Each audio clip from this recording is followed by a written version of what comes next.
तेव्हा जर अभ्यास केला असता आता कॉलेजला राहिलो असतो, इकडे राहिलो असतो. 11-12 मी छत्रपती कॉलेजला होतो, तर तिकडे रेग्युलर कॉलेज नव्हतं. कोविडचा पिरियड होता, काहीच गरज नव्हती कॉलेजला जायची. दुसऱ्याकडे काम करत होतो. नंतर कळलं की नाही, दुसऱ्याकडे काम करून काही चालणार नाही, मलाच करायचं आहे जे करायचं आहे ते. 11-12 तशी तशी काढली तिथनं. आणि मग मला हे पण माहीत नव्हतं की आता तुम्हाला तरी टीचर्स आहे, पॅरेंट्स टीचर्स आहे. माझ्या पॅरेंट्सला माहीत पण नव्हतं की CET काय आहे, JEE काय आहे, नीट काय आहे. तर 12thला जेव्हा CETचे JEE आणि नीटचे फॉर्म लिहून गेले होते आणि फक्त CETचा फॉर्म बाकी होता, तेव्हा आम्हाला कळलं होतं की मला CET द्यायची आहे. ते पण माझ्या मित्राने माझ्या फॉर्म तिकडे भरून दिला होता की आपण सोबत एका कॉलेजला जाऊ. तर मला CET पण माहीत नव्हती काय. तर CETचा फॉर्म भरला, CET दिली. CET बी गेला, फक्त सगळे CC लावून आला. मला अभ्यासाचं काहीच येत नव्हतं 12thपर्यंत. CC लावून आला, एकच ऑप्शन लावलं, देव करून माझे 84% येऊन गेले. म्हटलं चला ते झालं. तिथनं मग काहीच ऑप्शन मला माहितीच नव्हतं की करिअरमध्ये करायचं काय. बी फार्म करू, BSc करू, मल्टिपल ऑप्शन्स होते. मी पहिले BScला ॲडमिशन घेऊन घेतलेलं होतं. त्यानंतर मी ते BScचं ॲडमिशन काढलं, कारण की माझा आता सुटीला होता बी फार्मसीला. मग तो बोलला की BScपेक्षा बी फार्म करून घे. मग बी फार्मला ॲडमिशन घेतलं. फर्स्ट इयरला गेलो, आजूबाजूला पाहिलं, सर्व काही शाळांची पोरं, कोणी पोतदारमधून शिकून आलेलं आहे, कोणी मोठ्या मोठ्या स्कूलमधून शिकून आलेले. मी फक्त एकटा मराठी मीडियमचा होता, सगळे इंग्लिश बोलताय. म्हटलं बाप झाला आता, इकडनं कधीच पास होणार नाही. पहिल्यांदा सिलेबस पाहिला, रडून दिला टँकर येऊन की पूर्ण इंग्लिश. आजपर्यंत इंग्लिशचा एक शब्द बोललो नव्हता शाळेत, बोललो नाही, पुढेच बोललो नाही, काहीच नाही. म्हटलं माझ्याकडून काही पेलला जाणार नाही. तसं फर्स्ट इयर काढलं, म्हणजे पहिलीच परीक्षा होती, काही त्याची रडून काढली. म्हटलं ही निघून गेली तर बाकीच्या बी निघून जातील. मग रटलं इंग्लिश तरी बी यायची नाही, फक्त रटून घ्यायचा की ABCD डायरेक्ट असा हाताने रटून घ्यायचा की जे पेपरमध्ये लिहिलं जाईल ते लिहिलं जाईल. सेकंड इयरपर्यंत आलो तर तसं पडत झडत एक पण बॅक नाही लागलो. जेव्हा सेकंड इयरला आलो तेव्हा मग थोडाफार गोष्टी समजायला लागला की कॉलेज प्लेसमेंट्स कशा वर्क करतात, हे आपले करिअर कसे मूव्ह करतात, तर आपण काय पोझिशन घेतली पाहिजे किंवा काय केलं पाहिजे. तर माझ्या फील्डमध्ये सेकंड इयरला आल्यावर मला कळलं की बी फार्मला नॉर्मली इतका स्कोप नाही आहे. एक तर मेडिकल, नाही तर मग जे आपण जॉब्स आहे त्या लो प्रोफाईल जॉब्स आहे. जसं की आपण मेडिकल टाकल्यानंतर आपण इंडस्ट्रीत जातो, ते मॅन्युफॅक्चरिंग वगैरे त्याच्या लो लेवल जॉब्स आहे. म्हटलं जर अशा लो लेवल जॉब्स केल्या तर यांचं तर काही निघणार नाही. यांनी पण तसेच दिवस काढले, मला पण तसेच काढणे पडतील. म्हटलं याच्यापेक्षा एक लेवल वर बघावं लागेल काहीतरी. तर याच्या एक लेवल वर बघितलं तर माझ्या याच्यात बेस्ट होतं की GPAT करा. GPAT नंतर थोडंफार इन्क्रीमेंट भेटतं. मग पहिले थर्ड इयरला तर GPAT मुलांकडून फोर्थ इयरला मी निघत नाही, त्यांच्या गॅप घेऊन पण निघत नाही. पण मी थर्ड इयरला GPAT काढून टाकली होती, रेग्युलर कॉलेज करून, स्पोर्ट्स खेळून. तर मी सगळं केलं कॉलेजमध्ये. मी असं नाही की 24 घंटे अभ्यासच करायचो, मी मोबाईल बी खेळलोय, मी स्पोर्ट्स बी खेळायचो, मी मित्रांसोबत मजा बी मारली आहे, मी गावाला बी फिरलो, मी सगळं केलंय. पण मला एक होतं की जो पिरियड होता की मला जेव्हा फिगर आउट झाला की मला GPAT करायची, ते एवढं मला जेव्हा डोकं देऊन दिलं होतं ऑलरेडी काय माहिती कसं काय. तर माझ्याकडून फिगर आउट करून त्याच्यात हे करीन तर मी पास होऊन जाईल, ते करीन तर पास होऊन जाईल. तर तेवढंच केलं. थर्ड इयरलाच क्वालिफाय होऊन गेलो. कॉलेजमध्ये एकच जण होतो जो थर्ड इयरला क्वालिफाय झाला होता. तर कॉलेजवाल्यांनी पोस्टर वगैरे बनवलं, बॅनर वगैरे बनवलं, तेव्हा खूप आनंद आला की चला की काहीतरी लाईफमध्ये फर्स्ट टाइम अचीव केलं होतं. माझ्यासाठी पण खूप मोठी गोष्ट होती. मग त्यानंतर मोटिवेशन बनत गेलं की जर मी काहीतरी करत राहीन तर लोक जेव्हा नोटीस करतील तर ते जे मोटिवेशन आहे ते पुढे काही हेल्प करतं. त्यानंतर मग जेव्हा फर्स्ट इयर जेव्हा थर्ड इयरला क्वालिफाय झालो तेव्हा माझी रँक होती 3000 रँक होती पूर्ण इंडियामधून GPATला. जेव्हा मी आता लास्ट इयरला GPAT दिली यावर्षी, तेव्हा माझी रँक 3000 वरून डायरेक्ट 751 येऊन गेली. आणि या 751 रँकसाठी मी अभ्यास पण केला नव्हता, काहीच नाही. फक्त जो थर्ड इयरचा अभ्यास होता तोच ब्रेकमध्ये होता, ना रिव्हिजन केली ना काही. पण त्याच वेळेस एकच वेळेस इतका प्रॉपरली अभ्यास केला होता की सगळं माझं फिगर आउट गेलं होतं की मला काय करायचंय काय नाही करायचंय.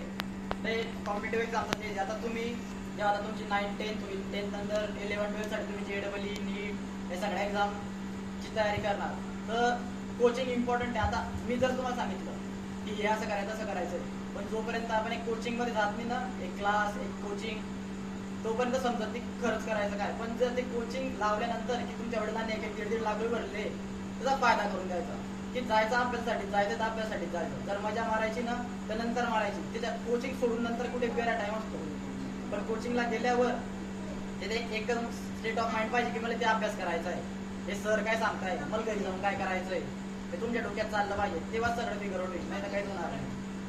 तर ते स्वतः मेहनत करावी लागते. आता मी माझ्या घरच्यांनी मला आजपर्यंत ना 10th पर्यंत क्लास लावला नाही, 11-12चा बी क्लास लावला नाही. जेवढे बी क्लास लावले मी क्लासमध्ये निघूनच जायचो. 12th क्लास लावला तिकडे मला 10 म्हणजे जेव्हा मला कळतच नव्हतं, अभ्यास येत नव्हता, म्हटलं आर्मीत जाईल. तर आर्मीत पण 1 सेंटीमीटर हाईट कमी पडून गेली, तिने तर आर्मीत पिऊन गेला असता. तिथे 1 सेंटीमीटर हाईट कमी पडून गेली, तिथे मी पिऊन गेलो होतो. तर मग असं ते मेहनत करत राहा, काही ना काही राहतं.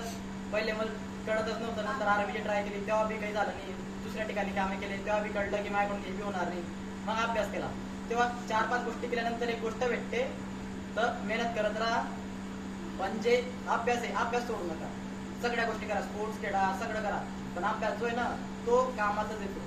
की मी बी हेच म्हटलं होतं की बी फार्मसी करून कायच करणार आहे, मेडिकल गोळ्या विकायच्या आहे. पण जेव्हा डीप डाऊन तुम्ही अभ्यास करणार तर मल्टिपल सेक्टर्स ओपन होतात. जसं की फार्मसी एवढंच माहिती होतं मला एका टायमापर्यंत की मेडिकलवर काम करेन. पण एका नंतर जेव्हा आम्ही स्वतः अभ्यास केला मला कळलं की एवढ्या ऑपॉर्च्युनिटीज आहे. Research and development, food commissioner ऑफिसर्सच्या जागा निघतात, फार्माकोव्हिजिलन्सच्या जागा निघतात. तर आपल्या म्हणजे मेजॉरिटी फील्डची जी फार्मामध्ये राहते हे आजपर्यंत लोकांना माहितीच नव्हतं. आमच्या कॉलेजला बी जर आता गेले इतके हुशार मुलं आहेत, पण ते सगळे क्लूलेस आहे की त्यांना अजून पण माहिती नाही की त्यांना लाईफमध्ये करायचं काय. त्यांनी जीपॅट ट्राय केली, कोणाचंच झालं नाही. तर नंतर त्यांनी आता ते काय करतात, मेडिकल कोडिंगचे कोर्सेस वगैरे छोटे मोठे कोर्सेस करून घेतात, छोट्या मोठ्या जॉबला लागून जातात. पण ते जॉब्स काही आपल्याकडून पेलल्या जातात नाही, कारण की त्या इतक्या यूज टू नसतात आपल्यासाठी. त्याच्यामुळे मेन फोकस ठेवा की तुमचं आता जिंचं पण 10th निघणार आहे किंवा आता 8, 9, 10th आहे, थोडंफार आतापासूनच पाया मग त्या करत चाला. आणि मेजॉरिटी आता ज्या गव्हर्नमेंट एक्झाम्स असतात त्यांचा सिलेबस 8वी, 9वी, 10वीचं मॅथच असतं, मॅथ्स आणि इंग्लिश. तर तुमचं आतापासून स्ट्रॉंग असेल तर तुम्हाला पुढे काहीच प्रॉब्लेम येणार नाही. पण आपण काय करतो 8वी, 9वी, 10वीत काही लक्ष देता नाही.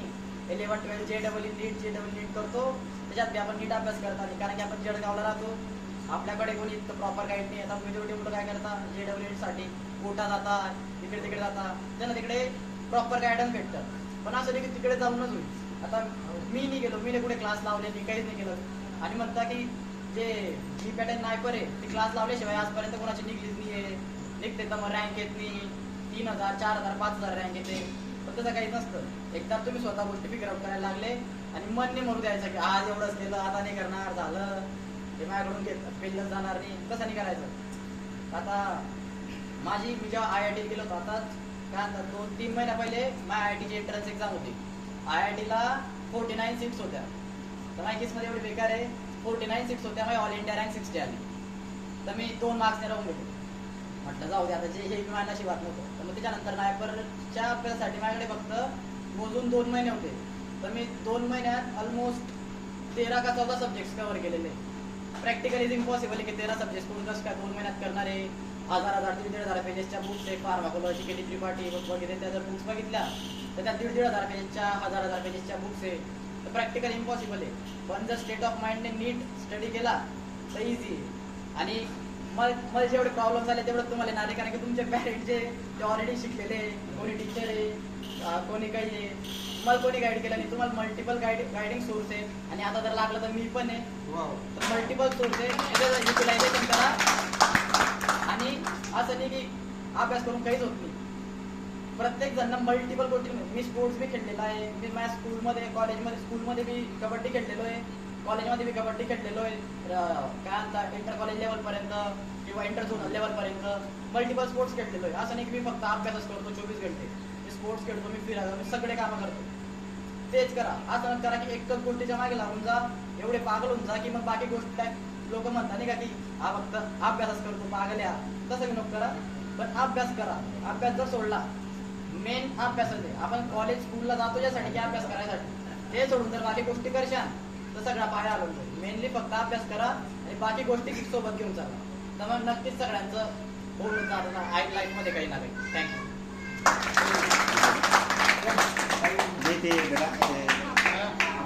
मॅगीबद्दल काय होतं तुझं बुवा? काका मला दरवेळेस सांगत राहता की रोज संध्याकाळी मॅगी खाऊ लागतो. तर मॅगी खायचं रिझन हे की सकाळपासून मला टाइम भेटत नाही, मी जेवण करत नाही. का बरं? तर मला जेवण केलं की झोप लागून जाते, मग अभ्यास करायचा राहतो, म्हणून मी जेवण करत नाही एका टायमाला. मग ते एका टायमाला जेवण करत नाही, तर संध्याकाळी फक्त एक मॅगी आणतो, ती मॅगी खाऊन घेतो आणि मग रात्री फक्त झोपायच्या पहिले जेवण करतो, म्हणून मी ती मॅगी खातो.